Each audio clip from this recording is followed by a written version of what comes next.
There we go. The go live button has been selected and we are live to the land of the YouTubes. Hey, hi, hello everybody. Welcome back to HOBO Racing League Cup Series Tuesday night racing as we've been bringing pretty much every week. And tonight the chase continues at Bristol Motor Speedway, Bristol, Tennessee.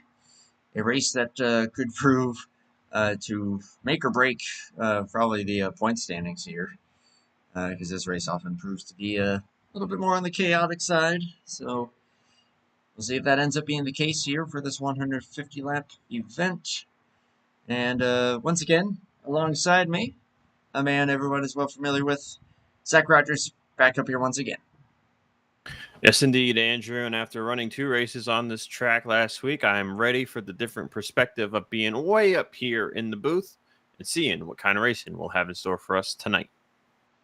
As qualifying is currently underway here. Let's see who's got the favorite right now. Qualifying, of course, still not quite done yet, but our man Mac Daddy, who won last week at Milwaukee and got himself tied for the point lead. Yes, Herman Reese and Keith McLean coming into this race tied for the championship lead at exactly 5,220 points. Steve Grant 29 back in third, Ryan Johnson 30 back, and then tied for fifth, 35 back, are Caleb Lingle and Jeff Stakanis. It's a little update there as qualifying comes to an end, and it will be Mac Daddy on the pole for this one. Can he keep up that dominance that he showed at Milwaukee? We'll have to find out here. Steve Grant, though, will be to his outside. Zach, would you like to take us the rest of the way down the standings? Yes, sir, Andrew. That's Mac Daddy's second pole in a row, 9th on the season. He's joined by Steve Grant on the outside pole position. Herman Reese, who is with Keith McLean at the top of the point standings, starts in row 2 with Eddie Rayleigh, who's looking to bounce back after a semi-okay result a week ago. Caleb Lingo and Ricky Bumbalo are in row number 3. Ron Simpson, Ryan Johnson, row 4. And running out our top 10 will be Harry Kodian and Wiley King. Then you've got Jeff Stakanis and Fugate in row 6. Steve Rubino and Kilojoules, who did get to qualify this week, in row 7. Dan Rubino and Duke Sorensen are one chase driver we missed last week at Milwaukee. Round out drivers that set time in row 8. And rounding out the final row will be Randy Smith and Irv Johnson. And you mentioned Herman Reese, Keith McLean, they're tied at the top of the point standings. Just think about how the chase allows this to occur. When you look at the stats, they're almost even in wins, and now Keith has the one more pole than Herman. But when you look at the top 5 and top 10 results, the average finish, it's big advantage to Herman Reese. He's got 20 top 5s to Keith's 11 and 24 top 10s to Keith's 16. Keith has been very much a win or crash and burn type of driver this season. He started his chase off great last week. We'll see if he can continue that here with another solid result, maybe a win here tonight at Bristol. Yep, we're going to know who the point leader is after tonight. That is for darn sure. I'm not going to count out Steve Grant, though, from maybe pulling something off here. If those two find any remote trouble, Steve Grant could be knocking on the door. He did finish on the podium in the first Bristol race of the season. Of course, that race was won by the 73, that being Herman Reese. So, just given the nature, though, of Bristol and the open setup, realistic damage, I think that we could see some topsy-turviness throughout this one, especially given the fact that we had 10 cautions in the first Bristol race this season. Yeah, I did go back and look at that, and it was 10.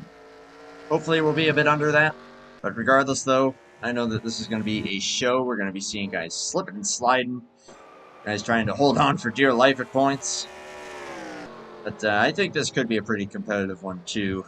Zach, I will also ask you this as someone who, as someone in your shoes who has probably run an open setup race or two at these game Bristol tracks.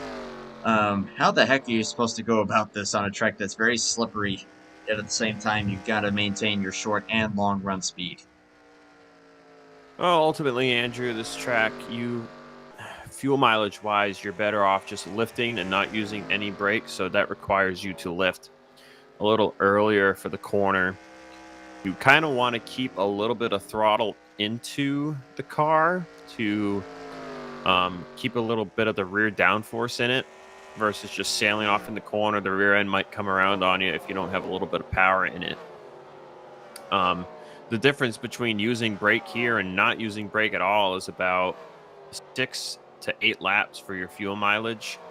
Though typically you'll see a lot of drivers won't be able to make it the full fuel run because the right sides wear decently quick. There's not a lot of fall off. It's about maybe a second to a second and a half, depending on your setup, driving style, all that good stuff. But ultimately, for me, in my experience, I can go, if I just kind of go mostly decent pace from the start, I can rip about 85 or so laps around here on the tires. But my fuel, I could go another 10. And then if you want to save aggressively here, if the right situation arises, you can make it 100, 102 laps here, believe it or not, on a tank and on a set of tires. I am speaking from experience. I just did that Thursday, not to talk about myself too much tonight, but I just did that Thursday, made it 102 laps on tires and fuel. But yeah, I had to really, really back it down to make that work. So typically, though, with these guys, as you said, 10 cautions in the spring, they likely won't have to see such a scenario as that unfold. So ultimately, what they're going to have to be concerned about is if you go 5 laps and you have a yellow, there's no reason to pit. If you go 20 laps and there's yellow, I would say pit, because ultimately with the little bit of fall off and the tight corners of the track, it's very short straightaways here for the half mile compared to Martinsville, where there's like a little bit more straightaway, right? You need to be 2 to 3 tenths faster than the guy in front of you to make that move to his inside to pass him. If you are not that 2 to 3 tenths, you are not going to generate the run you need to get to his inside without dive bombing the guy. So it's going to take a little bit of pit strategy to win this race tonight and to make passes in the long run. Drivers, Good to know. Bryson will be at a premium. Got 18 drivers, it looks like, that will be taking the green flag here as they are all just now starting to grid up. Go ahead and get everybody some live pictures. Here we are. 150 laps on the ticker. Ready to go. No delay on that one. Command given. The 28 and 11. They're going to be rolling it off here. Steve Grant, as we found out, sporting the Lamb of God logo on that deck lid that we have not noticed yet this season. And as a couple of metalheads, you and me, Zach, respect.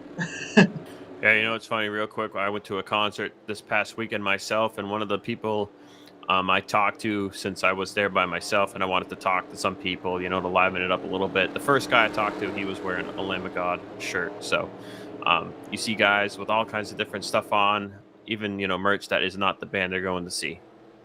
So here we go. Awesome stuff. That's the joys of metalhead, but this is the joys of Bristol Motor Speedway. We are underway for the second time this season at Bristol and the second race of the 2025 chase.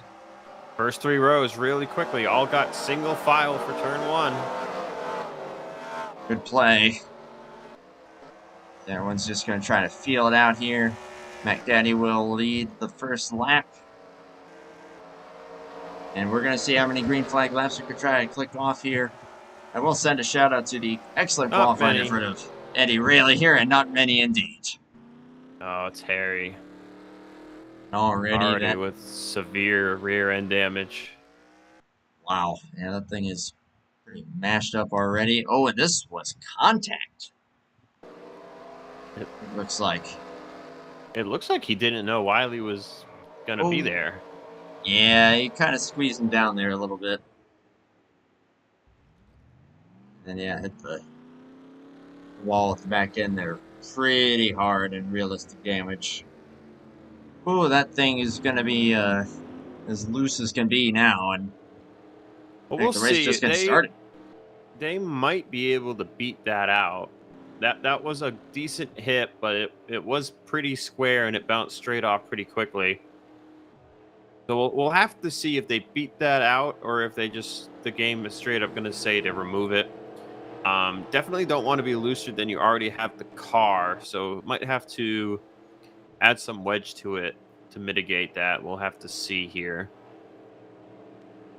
But no one else is going to pit. They didn't even go 2 laps. Yeah, that That's was a a tough quick break. one. Tough break for Harry. Came in here 8th in the points, 55 points back. And, with so few guys on track now at this stage of the season, we got 17. Actually, Irv Johnston left and did not start on track. So 17 instead of 18. Every position is going to matter tremendously throughout this chase, Andrew, because you're not having 30 guys show up every week like you were at the beginning of the year. So there's less points to be gained. And since there's less to be gained, there's less to lose. But because there's less and less, it's harder to rebound.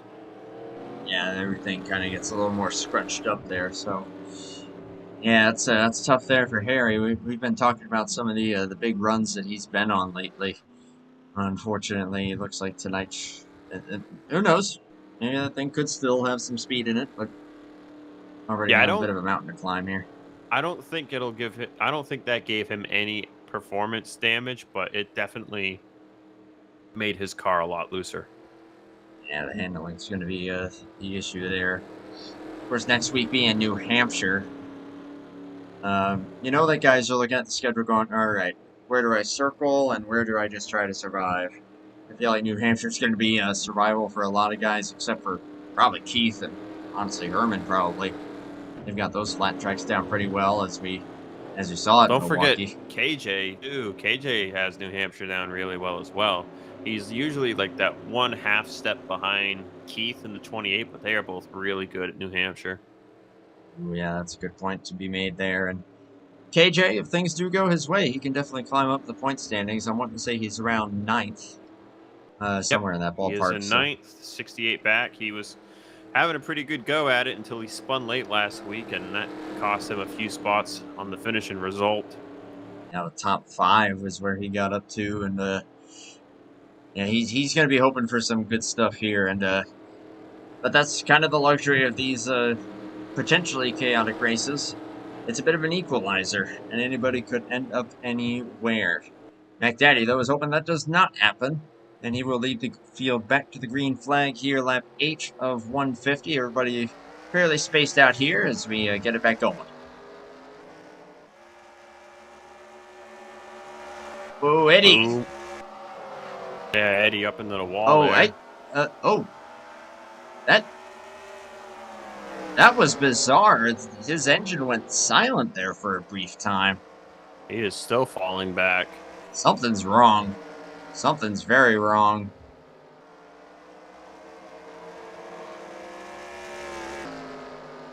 Looks like he was stuck in second gear for a minute. He's having issues. Yeah, something's still very wrong. Yeah, he's having some kind of problem. He's slowing her down. Yeah, something mechanical probably in his setup maybe that's causing him an issue. He's going to probably try to bring it down pit road. I don't think that thing's even under power at the moment. It could be something. It could be something hardware related. It might not be the setup or the game at all. Wow. Oh, yep, gear broke. Oh man, just lost 4th maybe or something. Wow. From a 4th place qualifying effort, we're going to come up for not for the 112. If I can hear and figure out this.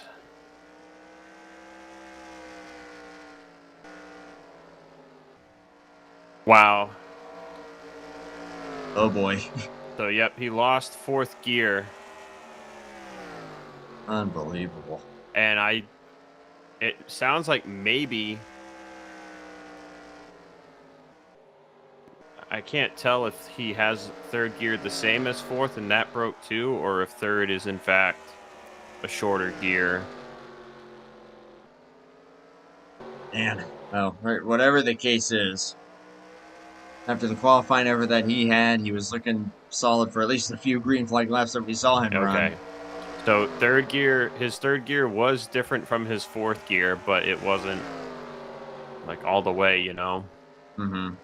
So yeah, that breaking fourth gear here is gonna cost you. And that's not what Eddie needed after a tough run last week at Milwaukee. That's gonna be 2 straight poor results for Eddie's championship hopes, which he was a major underdog coming in, but he has won twice this year, so could still see him pop off another win here throughout the chase. We'll have to see if that does play out as a swap for second position here. Steve Grant lets Herman Reese take that spot. Keith McLean, though, McDaddy, just like Milwaukee. Goodness, he is gone. Heck, he's already almost on the same straightaway as Duke Sorensen, who's now last car on track. KJ has made it up to 11th so far. He's working on Fugate and Wiley King in front of him. It's Ricky Bomelo currently in the top 5. KJ a little squirrely there off of turn 2. You can see him there. There he is, trying to run down the 9 and 95. This head of Steve Rubino. You see that blue Maxwell House Ford. Yeah, they're getting a little close together here for about 8th on back. Just Ken is running 8th at the moment. Oh, now we can't see him finish 6th through 10th yet. Gotta keep the streak going. I will say, Andrew, you know, going back to the whole gearbox issue for Eddie Rayleigh, that is why at a track such as this, my setup, personally, I have it baked to where 3rd and 4th are the same. There's really no point, in my opinion, having 3rd gear shorter than 4th gear, because you would never really want to run a shift setup here. It's just, it gets so loose on exit. You don't want the revs that high. So I personally do not think you should have 3rd and 4th gear different here. I think 3rd and 4th gear should be the same. Yeah, I definitely can understand that, and I think Eddie Rayleigh's probably thinking to himself right now, "Gosh darn it! If I hadn't thought of that, that would have been wonderful." So far, Keith McLean, Herman Reese, they are the class of the field. Steve Grant, only about maybe a 10th off, but a 10th off is all the difference here at this track. Remember, they're running about 16-second lap times around here. You start off in the 15.6 to 15.8 range, and then you fall off to about a 16.8, almost 17-second lap at the very end of the run. Right now, all 3 of these guys running very, very even lap times, very consistent lap times as well. Although Herman Reese did go a little bit faster that time. Steve Grant, yep, as you said, about 10th off. So the gap between all these guys is gradually, just very slightly, kind of seesawing a little bit. Keith McLean, he is locked in on those 15.8s, has run within a couple hundredths each of these last few laps as he's catching up to Dan Rubino. Oh, it looks like someone spun. I see that. Yeah, I see the tire marks there. Oh, man, that was a little close there. That may have been Dan. Because I know that he was not last on track a little bit earlier when we checked. So I think he may have had a moment. And that's what put him as far back as he is. And, well, now a lap down. Yeah, let's see. I'm going to take a look through the replay to see if I can't find it. Herman Reese has caught up to the 44, and Keith actually got a slightly bit held up by Dan, so that allowed Herman to close slightly. This was a long time ago here. I'm going to have to look. I'm going to have to really look. Skid marks going up to the wall also in turn 2, so I don't know if that would be the same thing. That's from Harry. That was Harry? Yeah, that was from Harry on lap 2. Oh, I thought that was earlier in the corner. No. Could be mistaken. Of Harry, he's doing a good job holding on to that thing right now. Him and Duke Sorensen are doing battle, and Randy Smith not far up the road from those two. Ooh, I think Ron Simpson just had a moment. We got a little gaggle going on here. That was the word of the race last week. I cannot find whatever it is that occurred. And maybe it's practice marks or something. No, they reset per session. I thought so. Ron Simpson just dropped a good few positions there. He's back to 10th. And I did not see those marks when we went green the first time, so they should not have been from anything but the race session. It's the ghost of Michael Waltrip's crash. I'm gonna figure this out. Zach's going on sleuthing duty here. As we're keeping it focused in on pretty much everyone here in the field. Seeing who's running where, who's running what times. And everyone, the seesaw's kind of still going here. Although Herman has gotten considerably closer to Mac Daddy here. That gap is greatly reduced down to only 0.7 of a second.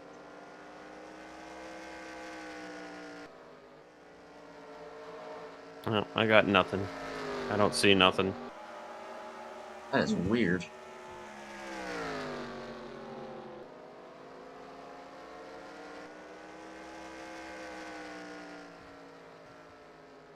So Herman looking a little faster than Keith in the long run here. Just closed another 10 and is within half a second now, and some more lap traffic. There's a pair of them up ahead here with Cody and Sorensen. This could be on here for the race lead shortly. Meanwhile, Steve Grant. Caleb Lingle closing in just a little bit on him there. Getting a little loose there. Ricky Bumblow is still sticking with Caleb so far. Impressive out of that Rockstar machine. Ryan Johnson running 6th. Jeff Stakanis, Fugate, KJ, Ron Simpson, the current top 10, all fairly scattered at the moment. Keith's going to have a bit of a hassle here. Duke and Harry are racing for position. And Duke's all over Harry. Duke's going to jump up the track to get out of the way of the top 2. Courteous play there. Harry's going to let Keith go there and then slot into the gap. We've got Randy Smith just up ahead here as well. Can say from experience from racing this track last Wednesday at Fuel that when it's you in the lead and there's a guy close in second and you're navigating lap traffic like almost every few laps, it can get pretty hairy. And you're just hoping guys go up to the top to let you get the bottom. And there's always that 1 or 2 guys that they really don't want to go a lap down. And if they're going to go 2 laps down, then they super do not want to go 2 laps down. And then they end up racing you and you're like, what are you doing to me, man? Hey, I think real life echoes the game in that regard. If Bristol plus lap traffic equals chaos, no matter what. Although Keith is starting to open that gap back up a little bit. You should watch an ARCA race here. Sometimes it's crazy, the skill level difference and equipment difference in ARCA on this track. It's actually crazy. They probably catch him in like 5 laps, don't they? Oh, well, Keith! They caught one guy in 3 laps this past week. He was 5 seconds slower. There was a 5-second spread in qualifying in ARCA this past week at Bristol. From like a 15-second lap to like a 20-second lap. Yeah. Boy, can we get the 107% rule in effect for NASCAR? Oh boy, this is going to get interesting. They actually did park. They parked the one guy who was running like 21-second laps. But they probably should have parked the other guys who were 3 and 4 seconds off pace too, because that's the way they described it is like all the lap down guys just hug the bottom and run the bottom, and then you have to pass the lap cars on the top. But so then, because you're passing all these guys that are so off pace every lap, you can't even race the guy you're racing for position because it's only like 2 lanes wide. Duke Sorensen so far is following the leaders past the guys he's racing. He just got by Randy Smith now after getting by Harry a few laps ago. He's sticking with Herman here. It's like, oh, Battle for fourth. Bumble is going to get to the inside of Lingle. Clips the apron, though, but how about this 85? Oh, Caleb! I think Caleb might have lit up the right rear a little too much here early in the run because he is looking pretty squirrely off these corners. And you don't want to be Ricky Bumbelow and force it too much. Yeah, Caleb is struggling hard here with the grip coming out of the corner. This is one of those tracks that it might be asphalt. I'm pretty sure it's concrete, but it might be asphalt. But it gets looser as the run goes on, so you do not want to have a lot of weight towards the rear here, or you're in trouble. But we know Caleb. He's not going to be willing to relinquish that position very easily. Just look back to Daytona. Dan For what I'm Rubino talking has about. called it a night.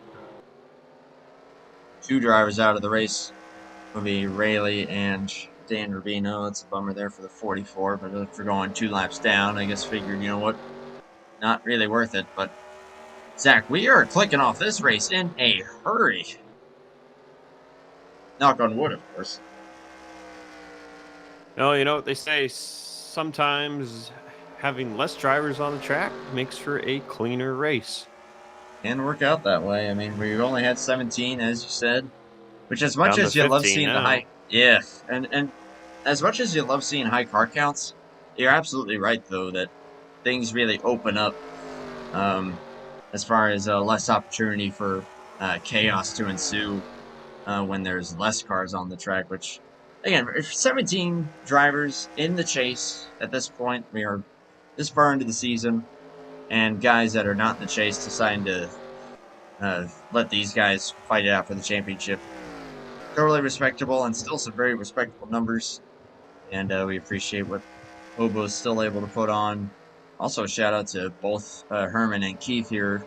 At this point in the run, have only lost about half a second compared to their fastest. KJ has made it by Fugate finally for 7th. So KJ slowly on the move. He's probably hoping for a yellow. Yeah, I mean, Keith and Herman, they're coming quick here. They're about to get to Steve Rubino. Well, yeah, they're going to get him here, and Steve is going to go way up the track there to let Keith have it. Herman could will take that as well. You know, the caution to be could just be someone gets a little too loose on exit and they loop it around in front of somebody. It could be a low or minimal contact accident such as that. And I think a lot of these skid marks we might be seeing here on the track are just guys getting really loose and having to like either lock it up for a sec to save it and whatnot. I'm still keeping an eye on this battle for fourth here. Ricky Bumbelow is not letting Caleb go at all. Caleb remains defiant. He washed up the track a little bit there. Ricky had to get out of the throttle. Can he get to the quarter panel? Not quite. Oh, actually may get him here. To the inside. Oh, both guys. Almost losing it there. Caleb fighting hard here on the outside. Oh, almost boy. Contact there. Oh, Ricky gets loose going in. Good fight here between these two. That's going to allow Jeff and KJ to close in here in a hurry. These guys losing a lot of time with this battle. But look at Ricky Bumbelow getting 4th place. Yeah, you look at Ricky for the season here. 3 top 5s, 12 top 10s. With Ken Hansen continually now for the 2nd week in a row not showing up since he did not make the chase. Ricky could be looking to jump up to 14th in the points. Gonna get another top 5 here on the season. That'd be pretty cool to see. Steve Rubino up into the wall, letting Steve Grant by. And Keith, Keith almost loses it! Ryan Johnson is down pit road. Early stop for Ryan Johnson, and Keith McLean almost bit it. Now this is 80, coming to 81 to go this time by, so definitely within the fuel window. So an aggressive undercut here by Ryan Johnson. He's thinking, you know what, I'm back here, and I think it was running 9th at the time. He's thinking, I got to try something, or else there's no chance of me gaining much. I mean, remember, he's fourth in points. So Yeah, he's but trying to do what he can. he is 30 points back, and like I said, when there's less drivers on the track, there's less points to gain, so he might as well be 90 points back with the quantity of drivers on track, as Harry Kodian now is in pit road for his likely final stop of the race. So Ryan Johnson will come out here. He's right in front of fourth place Ricky Bumbalo. He will be 3 laps down. You lose 3 laps, maybe only 2, depending where you are to the leader. But Ryan has lost 3 laps here. Now he's just got to make as much time as he can without wrecking it. He got a little squirrely getting by Randy Smith there. If a yellow were to come out here, it would end Ryan's race. Steve Rubino now on pit road. Yep, it's how much you're willing to risk it. If you're Ryan Johnson, you got everything to gain and nothing to lose. So I definitely understand the strategy. I just heard someone light up the tires there off of turn 2. And I'm keeping an eye on this battle for the lead here because based on what I just saw out of Keith there, all it takes is one moment for that back end to step out, and Herman's going to take the lead, or worse, Keith could end up in the inside wall, though Herman may take the lead regardless. Here we go. Takes Herman it. will get by here. There's about 10 more laps here that these guys can probably run on their stuff. With the pace that they were running at the start of the run, I don't think they're going to make it the 90 or so laps on fuel. So I think we should see these guys pit no later than lap 85. And shout out to Duke Sorensen, who despite, sorry, I'll just say this, despite being a lap down, he's sticking with these guys. Yeah. But I will say, like yourself Sunday, I could be proven wrong about the lap to pit.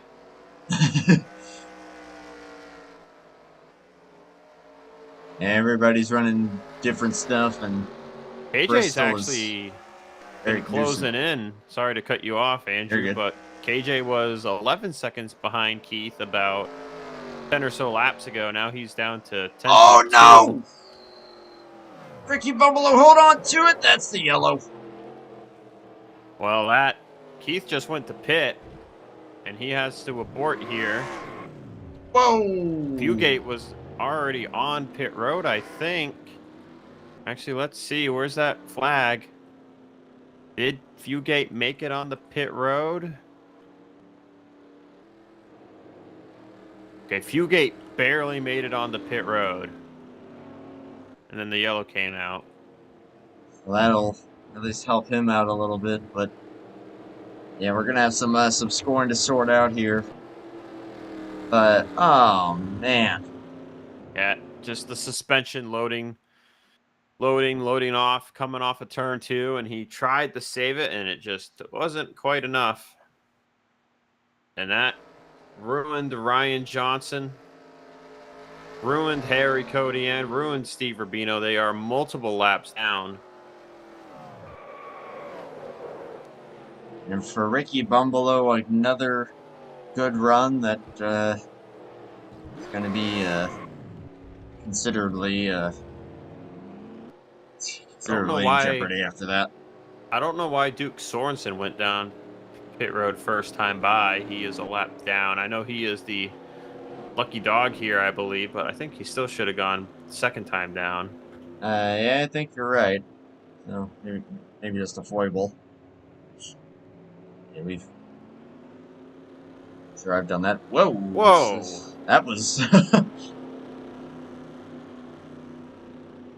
sketchy. Fun fact, and I don't know if these guys know it or if there's just a rule and they don't want guys going that far around the bend, but you can go over that yellow line. Yeah. 3 and 4 on pit road. It is not a penalty. Shorter way around. Ooh, Herman to swing around there. But the top 4 looks like going to pretty much remain the same. Well, KJ has, I think, the same amount of pace as these guys up front, and he got the yellow he needed to show it. Show us if he has it or not. Steve Grant get a black flag, or he's just clutching? I don't know why he'd be clutching. Yeah, he's on the clutch. That's interesting. Yeah, that's odd. They're should be no reason to save fuel here. But, well, maybe just a conservative play, or heck, maybe even keep some weight in the rear of the car. Because I swear, the less fuel you have in it, and at any point in the race, I swear, the tighter it seems to feel. Maybe Well, that's just my own experience. That's why you add track bar. You add once you're good on fuel, you add track bar to the car when you have to pit again, and you get that looseness back.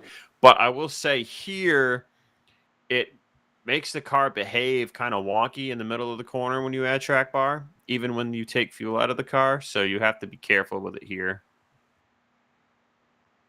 Several drivers will get to take the wave around here. Is it not letting me adjust the size? Oh well. Wiley King stayed out a lap. Got some bonus points for leading a lap. Shout out to the CCR guys in the chat there. Francis and Richard. Probably rooting on their man, Steve Grant, there in third, but Herman Reese will lead them back to the green flag here after only the second caution of the race. Lap 85. 66 to go. Deep into the second half here, so let's see what these guys got now that they should be good to go to the finish. One thing KJ is going to want to do here is get by Steve Grant as quick as possible. Once Steve gets going, he tends to seem to have about the same pace as these top two, but KJ's got to make sure that once Steve starts losing touch with these top two, that he can get by quickly. See if Keith can try to reel back in this 73. Because after that runs, Herman did pass him on merit. So Keith going to look to try and return the favor. Well, so Keith, I think it's close. Keith is borderline a lock to lead the most laps tonight, which would be another 5 bonus points. So if Herman were to win, Keith gets second. If Keith has led the most laps, it should remain a tie on top of the point standings. That's crazy. Oh, man. This is going to be a heck of a dogfight for this championship. I can feel it. I can tell. And I am very, very excited for what these final handful of races have in store. Like we said, next week will be New Hampshire for these guys. And again, another one of those flat tracks. I mentioned it before. These top two are going to be the favorites. Steve Grant, though, looking solid. Just ran his personal best of the race at the 6.67. The 6.27 for Keith that last lap, but a 6.44 for Herman Reese. Everybody's lighting it up right now. So I'm not sure if they're using the original Winston Cup format or the 2004 Winston Cup format, where the 2004 format gave another 5 points to the winner by default before bonus points. So it could be still a tie, or it could be advantage 5 points Herman Reese. And then depending on who led the most, it could be 10. I'm with you. I think Keith is going to well have that in it was the bag close at this point. It'll be close. Herman got by him on lap 74, I think. It was before halfway, so it's close. Wiley King did lead a lap or two under yellow, though, so they might both get 10 bonus points. Because you can, if you tie for leading the most laps, you both get 10. Oh, shoot. Okay. I did not know that. If it actually distributes it like that, so that's pretty cool. Something to watch out for. Yeah, it's considered both drivers leading the most laps, so they both get classified as leading the most laps to get the 10 points. Just checking back in the midfield here, a couple guys that are getting a little bit squirrely back here. Ricky Bumbalo has unfortunately fallen a lap down. Randy Smith is a lap down. Ron Simpson, rather, running 7th on the lead lap in the 25. Duke Sorensen also on the lead lap, running in 8th. That 59 does have some good speed, as we saw him sticking with the leaders at one point in time. Jeff Stacan is 6, Caleb Lingle P5. Trying to hopefully see if some adjustments for the long run may pay dividends. KJ all over the back of the 11. Yeah, there was one lap here where KJ was 2/10 faster than Steve, but now they're running about same lap time, only about 100th or 2 difference. KJ looks loose. He's going to tap the apron. Oh, he's wiggling it. Still loose. Trying to Typical get by KJ. the 11, but he just isn't getting the right runs, and now he lost 3/10 that lap. I try to reel him back in now. 50 to go, coming to 49 to go. Bring her back up front. Gap remains pretty stagnant between the 73 and 28. A few car lengths between them. Slight gain there for Herman. And Like they got said, the clean racetrack for a while, at least, which is nice.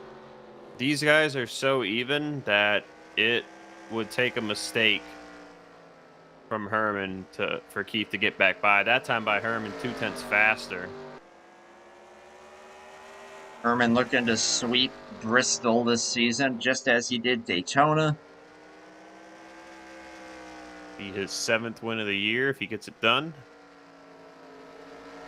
He was one of the championship favorites, if not the championship favorite throughout the regular season, and he is proving why. But Keith, though, is going to make sure that it's a darn close fight for sure. And Keith, with some of the tracks coming up, things could go his way. But I still feel like Herman, just in general, may have a slight bit of an edge. Yeah, if you want to look at odds. I think I talked to Herman. I don't know if we talked about it on air last week or if we talked about it before the race, but Herman did say a lot of the tracks in the chase favor Keith. They're mostly tracks that Keith is good at. And Herman has also said in previous seasons he's been the favorite heading into the chase, and then one thing or another has happened to prevent him from winning that championship. Last year you had Keith McLean win the HOBO Cup Series championship. So still only race 2, and so far it looks like it could be between these two for the title.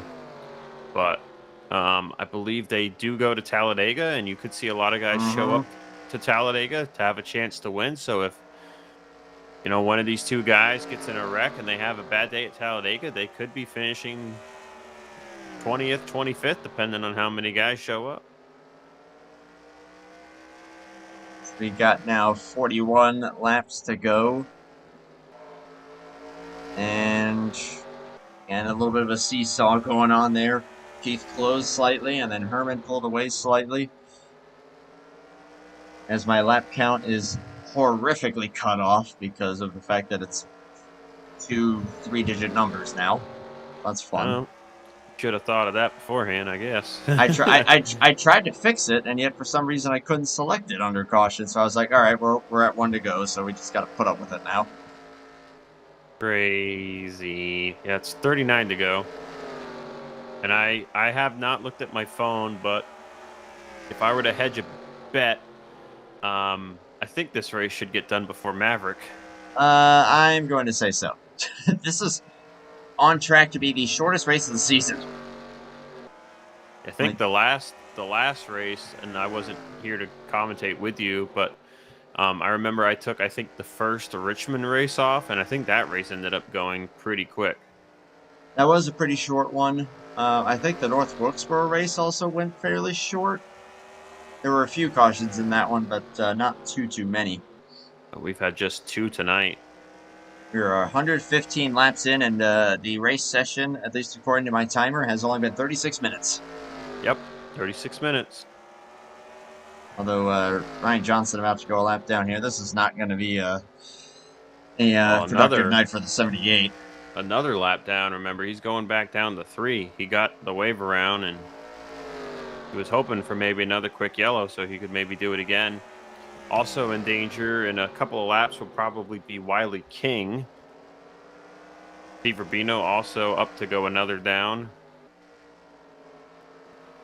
Yeah, tough break for Ryan Johnson, who came in 4th in the points. He'll likely take a dip here. He might fall. He should only fall as low as, I think, 7th. Don't know if KJ will make up enough points finishing potentially in 4th here to jump up to 7th or not. Just checking back for this battle for 3rd here. Steve Grant still holding on from KJ at the moment. KJ, oh my goodness, I need to stop focusing on him. Every time I do, he's gonna spin the thing. But somehow he's holding on. Jinx. Jinx. What? Jinx him. Oh. I'm watching right now. He's about wrecked it. Yeah, he just about did it again. I genuinely thought that you, like, I was yelling into the mic saying, jinx him, and he about wrecked off of turn 2. I didn't hear the him part, and I thought that somehow your connection went or something. That's crazy. My connection, really? Yeah, you always wouldn't do that. It's going to rain tomorrow night, but it's clear skies tonight. Oh yeah, same here on the rain. Although we need it. It's been pretty bad. Yeah, it has not been a very rain-filled summer up here in the Northeast.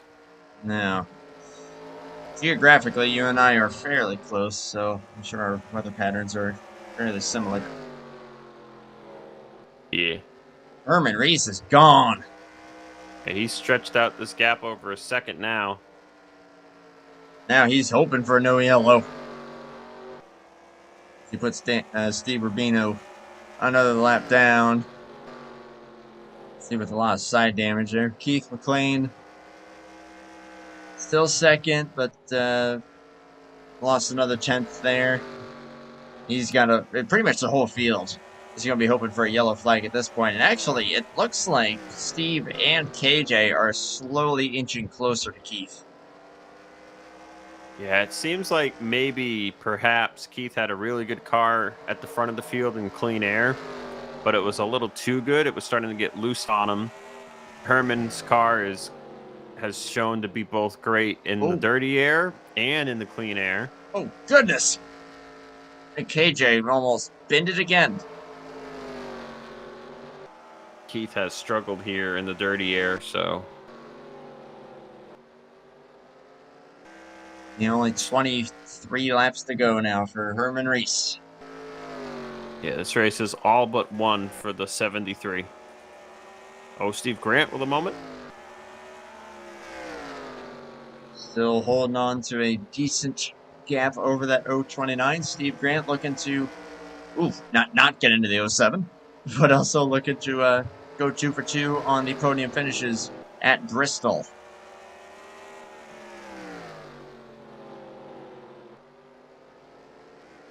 Right now looking good to do so, as long as he keeps that 11 car under him. The 029 could still be lurking. Meanwhile, Jeff Stakanis got by Caleb Lingle for the 5th position. Move that 31 back into a top 5 position, just where he should be. 7th place is Fugate, Duke Sorensen, Ron Simpson, Wiley King, currently the top 10. Randy Smith going another lap down. As we got only 19 laps to go here.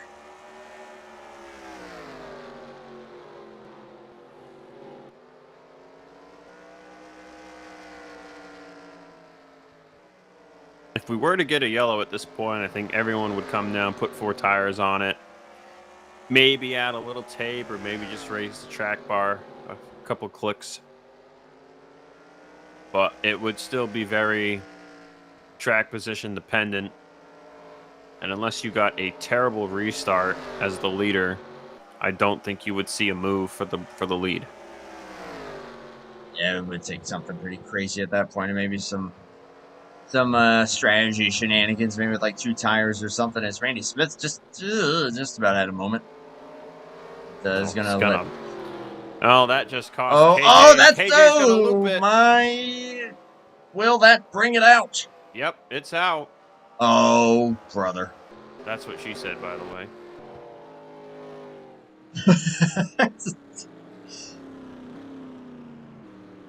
Well, that was precarious situation there. Yeah, Randy was holding low. Randy held low down the front to let Steve go, and then KJ caught him in a weird spot. Yeah, Randy kind of compromised himself there a little bit. I can't fault him too much. And Or maybe that was...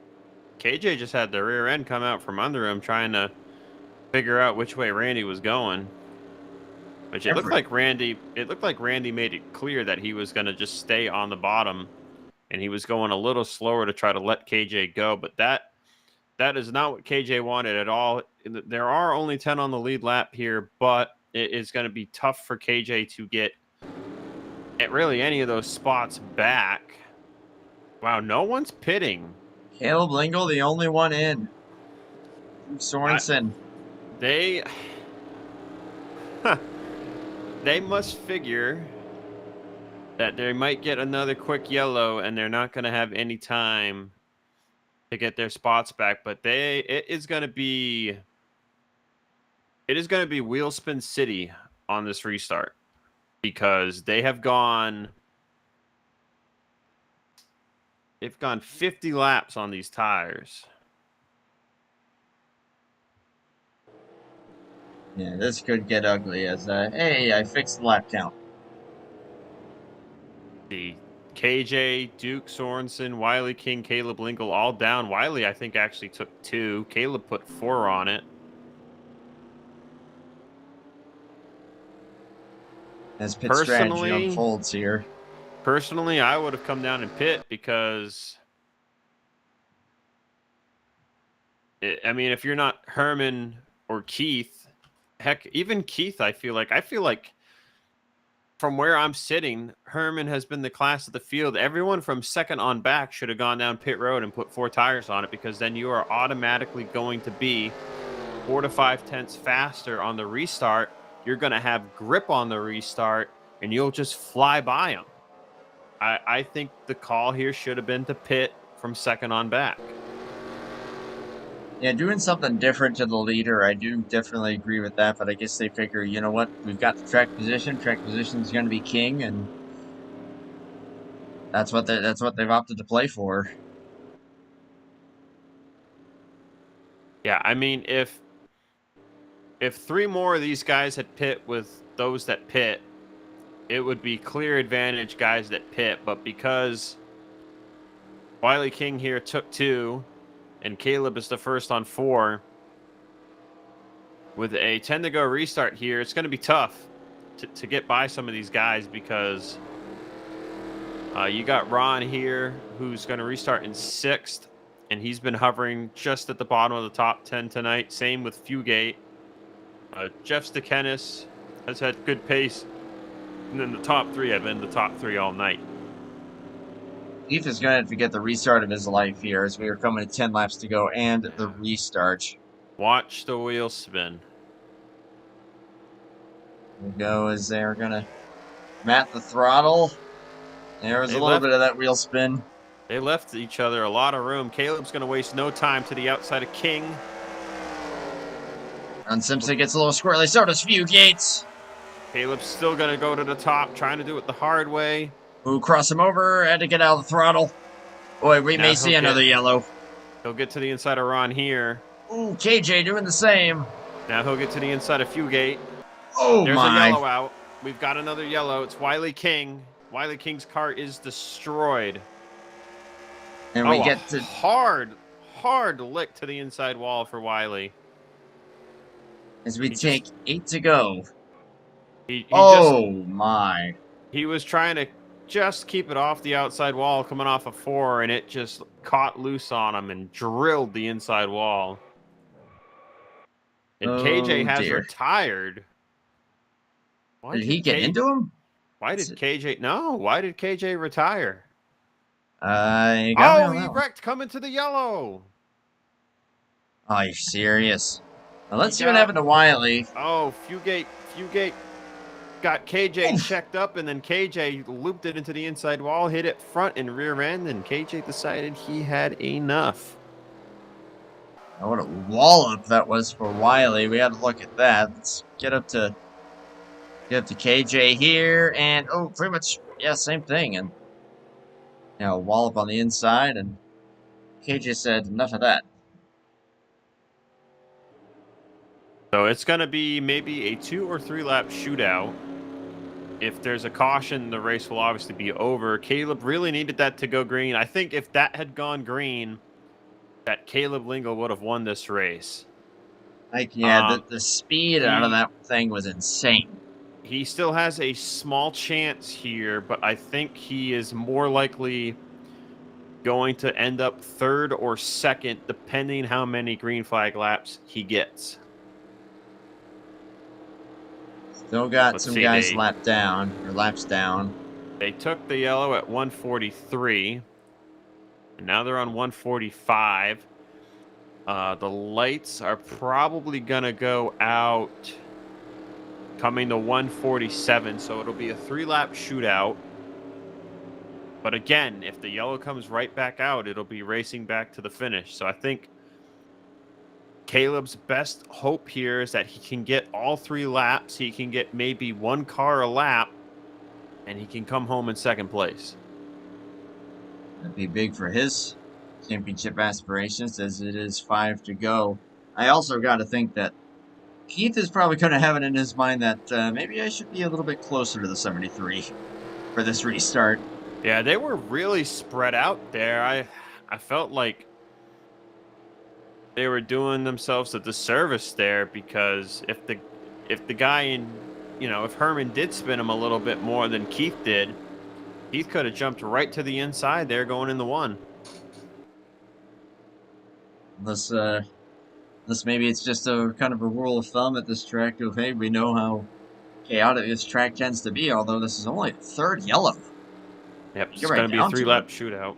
This is the 4th yellow. 4. Oh, yeah. Duh. And we had lap 2, and then it was Ricky, and then it was KJ, and then this one, so my bad. Yep. So 3 laps. Does Keith have anything for the 73, and does the 113 have enough time to try and get by everybody? They're trying to get some heat in the rear tires to help their launch. Gotta check everybody up here a little bit. Well, while you watch the action from TV camera, I'm going to watch from Caleb Lingle's far chase. Sounds like a plan to me. Keith already on the tail to 73. Green flag back out. And 73 did have to go defensive there just a little bit. But we got 3 laps to determine it. Lingle to the outside of Stakanis. Almost contact, but he gets 4th place. There's 1. He's still all over the bumper of the 28. 2 to go. Or the 73. Goodness gracious. Caleb will get to the outside of Steve here. That'll help him maybe get a run to take 3rd. Steve, though, with a great exit. Oh, Ron Simpson almost wrecking it at the back. But they keep it straight for now. We will take the white under green.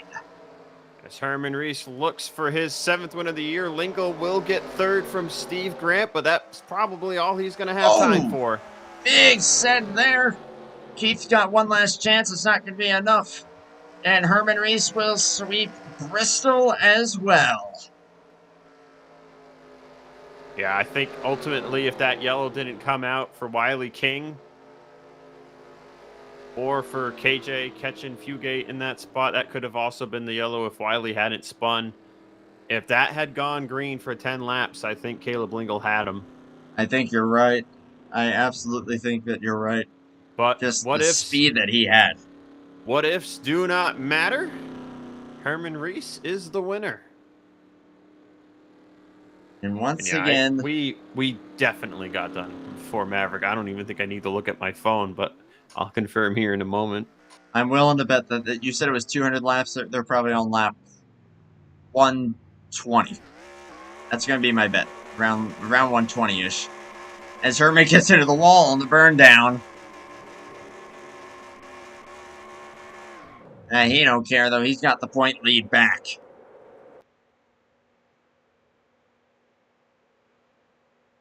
And the tie has been broken, although it's still going to be incredibly close. Oh, so they are...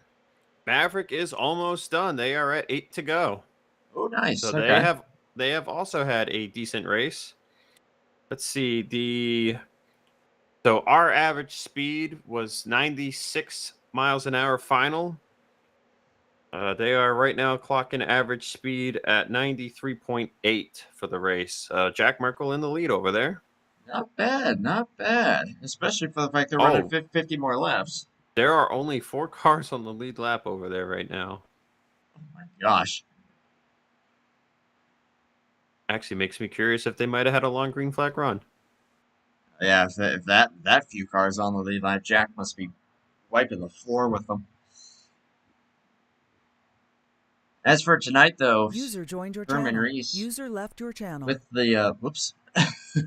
Herman Reese with the win. Keith McLean, Caleb Lingle, the top three. Caleb, yeah, I'm with you. I think if that had gone green, he had it. He was making passes around the outside like it was nothing, and we know the outside lane of this track is terrible.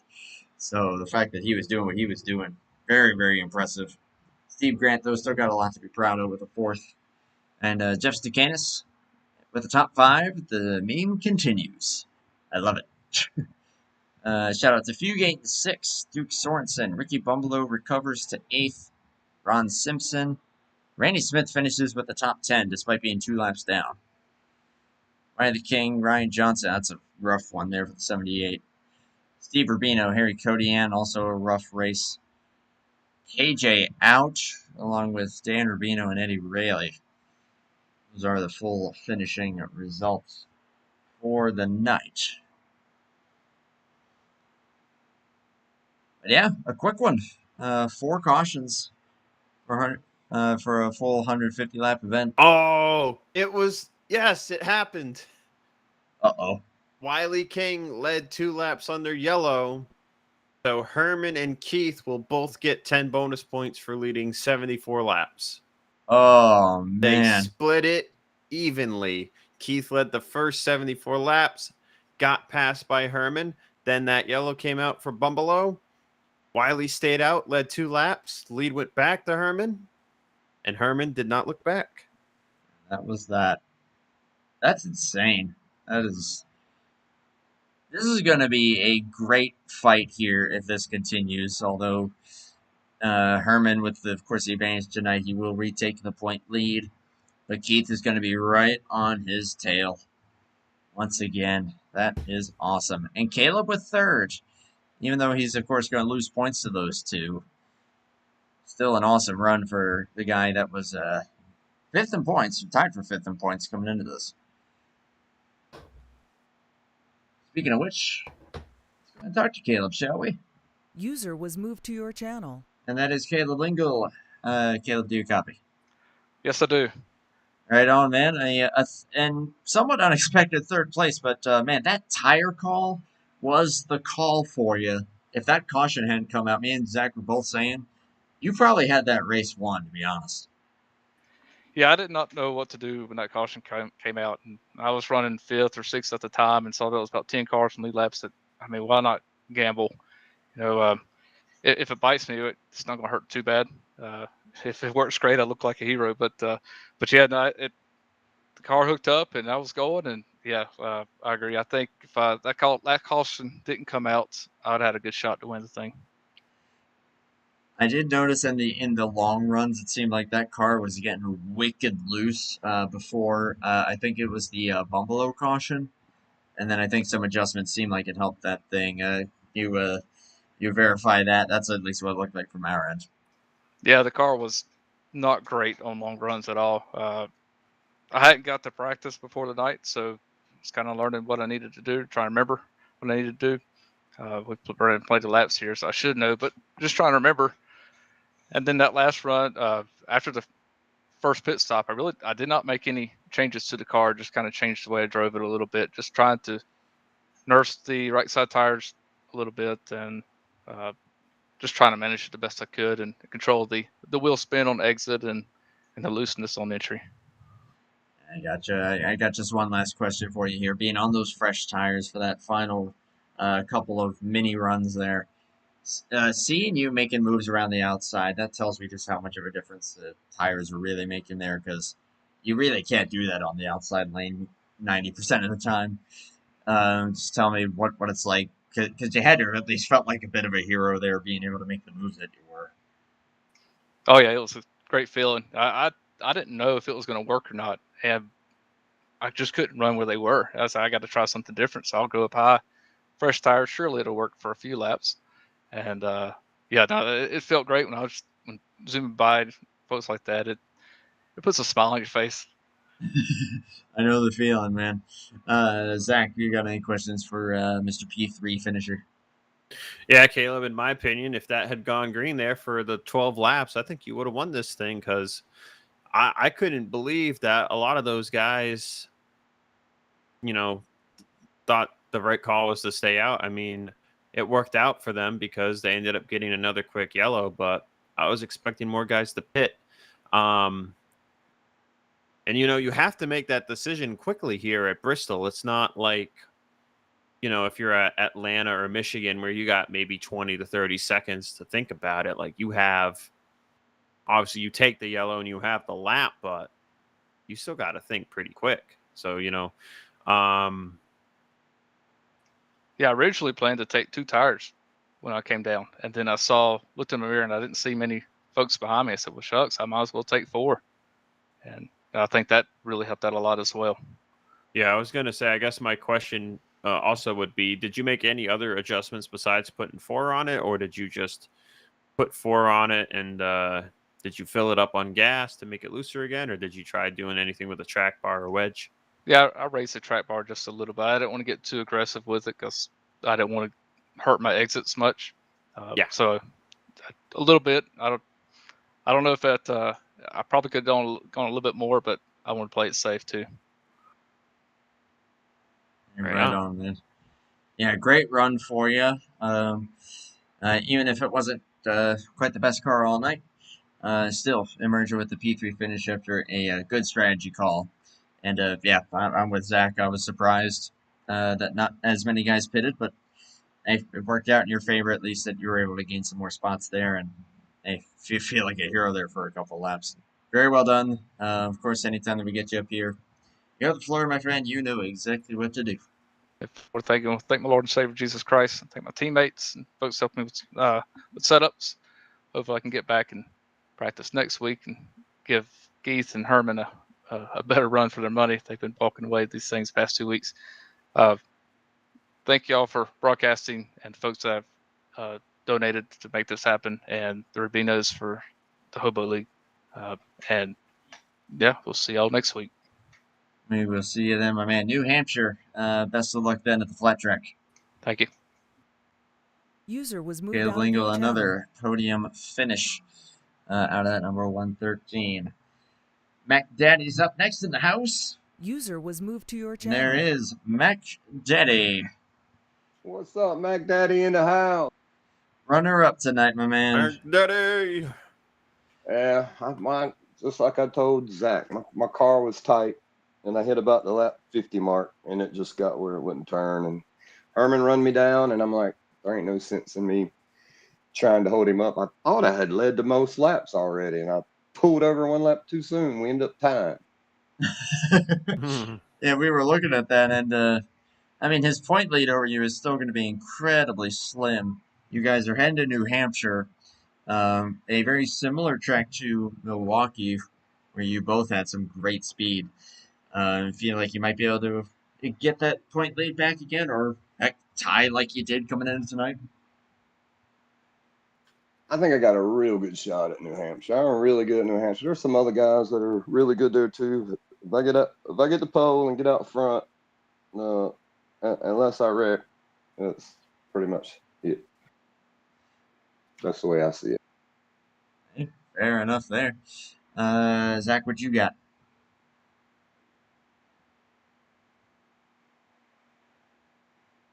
Zach, you there?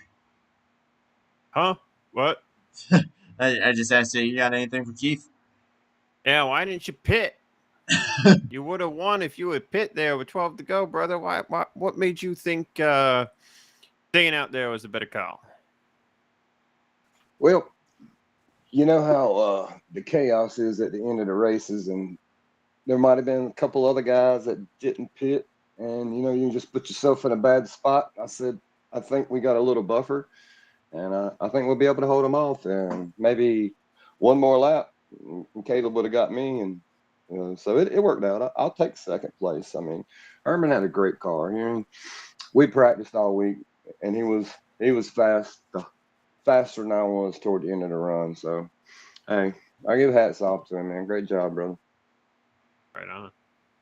Yeah, credit to all three of you guys there. Really, everybody there in the top five. Steve Grant was running with you guys there pretty well, but no, yeah, that's I'm excited to see what you guys are able to do for this championship.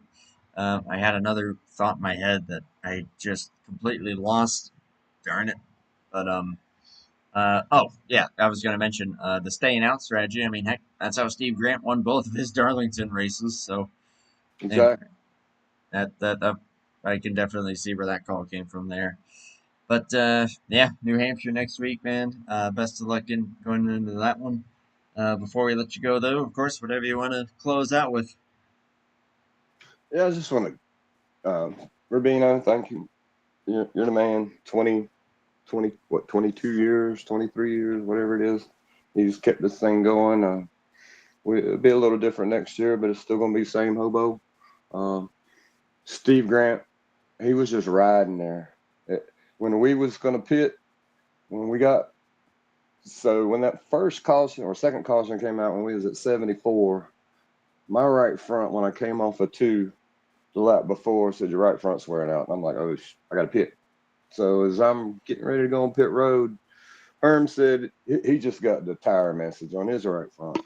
So Grant was just back there trying to wait us out because he still said he could run about 15 more laps. So kudos to him. He had a really good long run car. And tonight was the night for the long run. How about that? Bristol, I think we had 5 cautions. Is that what it was? 4.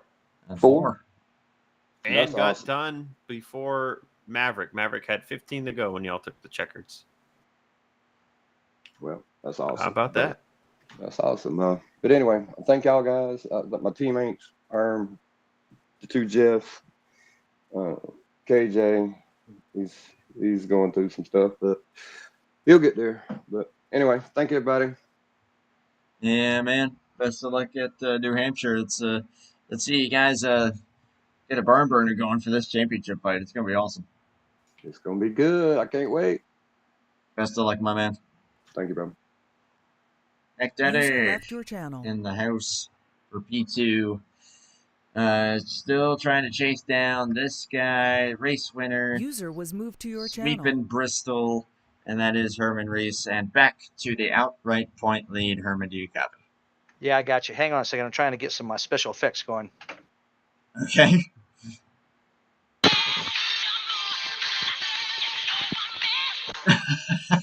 Because I was tonight. You were bad fast. You and Keith both. But man, once you Yeah. took that lead, you never looked back. I had that queued up and I screwed up and missed the button. But anyway, yes, that was my only mistake all night. I missed the queue. Yeah, Keith and I worked hard all week, so this is as much for him. I went back and I just was giving Keith some grief. So when the caution came out on that long run, Keith was diving on pit road, and I was probably going in the next lap when my right front gave me the message. And so Wiley stayed out and led, and I didn't chase him back as he was going down pit road. And that one little mistake made Keith and I tie for most laps led, so I didn't get those bonus points. That was a 10 point mess up. But yeah, What? after You both get the 10, don't you? yeah, but if I would have Oh yeah, negates. Yeah, you wanted the 5 point. right, didn't even think about it. I boost, thought that yeah. was Wiley's first lap, and I was actually thinking about that when I passed Keith. He said, "We're halfway, aren't we?" And I'm like, "Not yet." And he was getting so loose, so he just moved over, and I had a good car. This was not the same setup I ran in the spring race. I changed everything. Keith and I worked a lot. I probably put from last week when I spoke to you. We started working Wednesday, and I probably had 3,000 to 5,000 laps this week, just focusing on getting it dialed in a lot better. And I really felt good in practice tonight. I made a 60 lap run, and I was still running 16:10s at the end of that. And I'm like, oh, we got something tonight, I think, if we get a long run. And man, what a job these guys did of no caution. I even said, I said, I've run so many Bristol races with no cautions here. It can happen. And these guys put on a good show tonight. Yeah, only 4 cautions all night, which was pretty impressive. And yeah, 2 of them in the final handful of laps, pretty much. So yeah, credit to all of you guys. But man, 3 to 5,000 laps of just a week worth of testing it out here. But hey, that's pretty much what you gotta do to win this championship in this series, isn't it? Yeah, I'm racing a couple of really good guys, and one of them's my teammate, and he's when I was running him down, I said to myself, this must have been what it looked like in my mirror last year when he was doing that to me. So, but yeah, like I said, he's just as much responsible for the work that we put in this weekend. And I had a couple other cars out there. Ricky Bumbalo helped him a lot this week, and it was paying off for him till he had his spin. And it just I tell these guys, put in the time, and it will come. It certainly did that for you, and just yeah, a bad fast battle act. I guess I'll just ask you with the decision whether or not to pit when KJ had his spin. Um, Obviously, you guys stayed out and it ended up panning out. But Caleb Lingle, though, if that had gone green, he may have had you guys. Just tell me kind of what went into the mindset of staying out. Well, you're kind of a sitting duck, and it definitely if we'd have gone that whole run green, Caleb would have had us going away. But what do? You're the leader, and even though you're out on, somebody's going to stay out, and it's so hard to pass. And your biggest fear is you go and get 4, you're going green with 10 to go, and somebody spins the tires on a restart and they get an intermediate caution. Now you're 5 to go, and so I had to gamble with it. And when I saw KJ pit, I kept an eye on him, and I look and I'm like, oh man, he picked up and a couple spots, and that was a 2-lap run, and I said, well, if I got to hold him off for 3, and I was tippy-toeing pretty good there, and Keith was putting the clam sauce to me a little bit, and I think goes one more lap, Caleb's your winner. He was flying there. We were making pass on the outside there. That was impressive. But yeah, man, the strategy panned out for you beautifully, and it worked out. I'll turn it over to Zach if he's got anything for a race winner. You took all my questions, so nope, I got nothing. Thank you. Fair enough. Herman, Don't I will hog let all you the questions next time. Okay. Thank you. Hey, it's what I gotta do. Herman, I will let you have the floor here for your closing thoughts. Great win tonight, man. Well, I was going to tell Zach exactly what we talked about in pre-race with the qualify. You see what happened. Some guys had problems and just a little bit of a blip, and it changed the whole starting order. But yeah, I want to say thanks to you guys for putting on the show. I really enjoy. I come back and I use this as part of my, the work. We start off tomorrow will be replays for the next race, and then thanks to the HOBO Racing and the Rubino brothers. This is their last year, and trying to put on a good year for them. And my team, the Horsemen, we put in a lot of work this week, and it's paying off. And it was a good run. Congrats to my teammate Keith. He's not going to make it easy. I told him, I said, I had a bad week. I finished second and lost 360 points last week. This is terrible. Man, that's always the reset. But I think as a result, you two are going to be having a barn burner here for the entirety of this chase, and continues at New Hampshire. I guess I'll just ask you this final question. Going into New Hampshire, how are you feeling?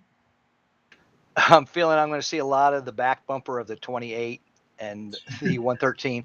And I'll tell you, there's a couple of wild cards in there. Harry Codiane is really good there, and so is Jason San Diego. So it's I would say my 2 favorites are KJ and Keith, and I just got to manage the points like I did all year, and just keep the top 5s coming, and the tracks that I can make up on. I think Talladega's coming up here soon. I think I had 2 or 3 poles and 2 wins at the super speedways this year, so maybe I can get it back whatever I lose. But who knows? If it works out like this. I didn't expect to win Bristol. I figured I was going to be second after qualifying at best. Steve Grant's really good here too, and sometimes it pays off. So we'll have to see. We will see indeed. Looking forward to Dega, of course, when that rolls around. But next up will be New Hampshire. best of luck to all you guys heading into that one.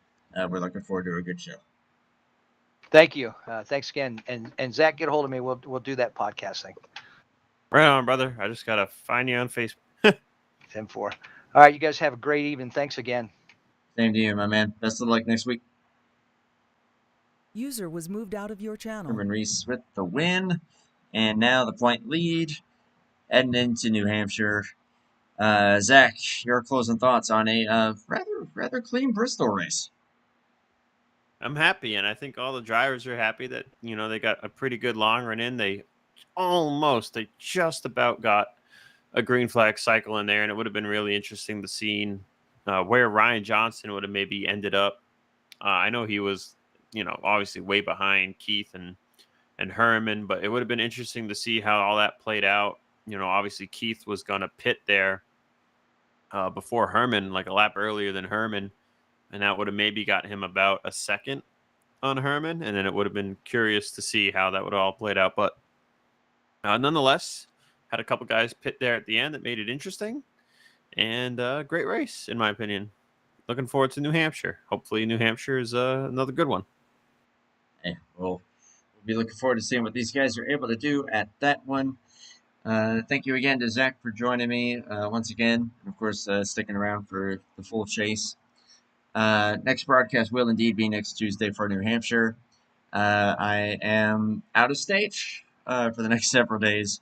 Cannot wait for Louder Than Life. Bring it on, baby. Come on. I've been hyping that one up. Keep an eye out for some content related to that then. But otherwise, congrats again to Herman and all these guys for putting on a good show here at Bristol.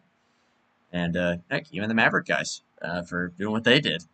But hey, until next week at New Hampshire, we'll see you guys then. We'll see if this championship hunt continues to stay as tight as it has been. Until then, stay safe, everybody, and a good evening to you all. Take care. Bye for now.